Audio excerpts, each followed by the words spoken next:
ସାହାଣ ମେଲା ହେଇଛି 5 ଦିନ ହେଲା ମନ୍ଦିର ପଶିଲା ବିଘ୍ନ ଆଜି ପ୍ରବେଶ କରିଛନ୍ତି। ସାହାଣ ମେଲା ହେଇଛି ମନ୍ଦିର ଆଜି ଓପନ ଖୋଲା ହେଇଯାଇଛି ଦ୍ୱାର ଆଜି ଉନ୍ମୁକ୍ତ ହେଇଯାଇଛି। 2018 ମସିହାର ଏହି ମନ୍ଦିରଟି ରୂପରେଖ ନେଇଥିଲା। ଆଜି 26 ମସିହାରେ ପଦାର୍ପଣ କରିଛି ପୂର୍ଣ୍ଣାଙ୍ଗ ହେଇଛି। ଆମର ଚାନ୍ଦବାଲି ଏବଂ ଭଦ୍ରକ ଜିଲ୍ଲାର ମହାଲକ୍ଷ୍ମୀ ଗଜଲକ୍ଷ୍ମୀଙ୍କର ଆଶୀର୍ବାଦରେ ମୁଁ ଭାବୁଛି ଇଏ କେମିତି ହେଲା କେହି କହିପାରିବେନି। ଏ କମିଟିକି ଧନ୍ୟବାଦ ଦେବି ଆଉ ଏ ଅଞ୍ଚଳବାସୀଙ୍କୁ ଧନ୍ୟବାଦ ଦେବି। ମାଙ୍କର ଆଶୀର୍ବାଦ ନଥିଲେ ଏତେ ବଡ଼ ଭାବ ମନ୍ଦିର ତିଆରି ହେଇପାରିବ ନାହିଁ। କାରଣ ଆପଣ ଦେଖିପାରୁଥିବେ ବିରାଟ କାୟା ମନ୍ଦିର ତିଆରି ହେଇଛି। ମାଙ୍କର ହସ ହସ ମୁହଁ।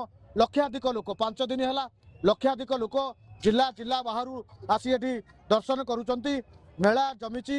ଏ ଅଞ୍ଚଳର ଗୋଟେ ମହଲ କ୍ରିଏଟ ହେଇଛି। ଆପଣ ଗୋଟେ ପରିବେଶ ଗୋଟେ ଭଲ ପରିବେଶ ବାତାବରଣ କ୍ରିଏଟ ହେଇଛି। ଲୋକ ବର୍ତ୍ତମାନ ଜିଲ୍ଲାପାଳ ସବ୍ କଲେକ୍ଟର ଏବଂ ଏଡିଏମ୍ ତହସିଲଦାର ବିଡିଓ ସ୍ଥାନୀୟ ବିଧାୟକ ଏବଂ ଲୋକସଭା ଏମପି ସମସ୍ତେ ଆସିକି ସମସ୍ତ ପ୍ରଶାସନ ଅଧିକାରୀ ଆସିକି ସହଯୋଗ କରିଛନ୍ତି। ଆଉ ସାହାଣ ମେଲା